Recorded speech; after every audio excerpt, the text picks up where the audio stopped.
राज्यातील 20,920 ग्रामपंचायतीमध्ये काम करीत असलेल्या सुमारे 60,000 कर्मचाऱ्यांच्या वेतनाचा प्रश्न मागील 20 वर्षांपासून प्रलंबित आहे। याबाबत ग्रामपंचायत कर्मचाऱ्यांनी 10 जुलै 2018 रोजी नागपूर येथे मार्च व 7 जानेवारी लातूर येथे भव्य अधिवेशन आयोजित केले होते। 10 जुलै 2018 रोजी तत्कालीन ग्रामविकास राज्यमंत्री दादासाहेब भुसे यांनी मागण्या मंजूर करण्याबाबत आश्वासन दिले होते। मात्र ग्रामपंचायत कर्मचाऱ्यांच्या मागणीसंबंधी अद्यापही निर्णय झालेला नाही। त्यामुळे ग्रामपंचायत कर्मचाऱ्यांनी 19 एप्रिलला एक दिवसीय कामबंद आंदोलन करून आपल्या मागण्या पूर्ण करण्याची विनंती केली।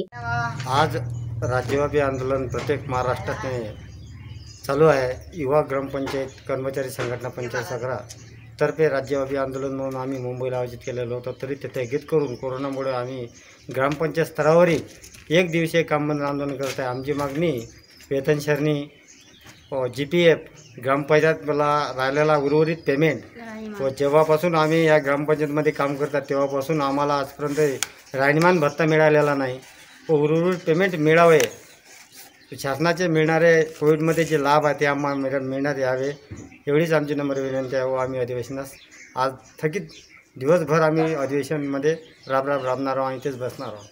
त्यांच्या मागण्या अशा की ग्रामपंचायत कर्मचाऱ्यांना निवृत्ती वेतन लागू करण्यात यावे, ग्रामपंचायत कर्मचाऱ्यांना उद्यान लागू करण्यात यावे व उद्यानाची मर्यादा 10 लाख पर्यंत वाढवण्यात यावी। ग्रामपंचायत कर्मचाऱ्यांना भविष्य निर्वाह निधीची रक्कम कामगार भविष्य निर्वाह निधी संघटन APF या कार्यालयात जमा करावी। ग्रामपंचायत कर्मचाऱ्यांना सुधारित किमान वेतन लागू करण्यात यावे व ग्रामपंचायत कर्मचाऱ्यांच्या वेतनासाठी लादलेली वसुलीची अट रद्द करण्यात यावी।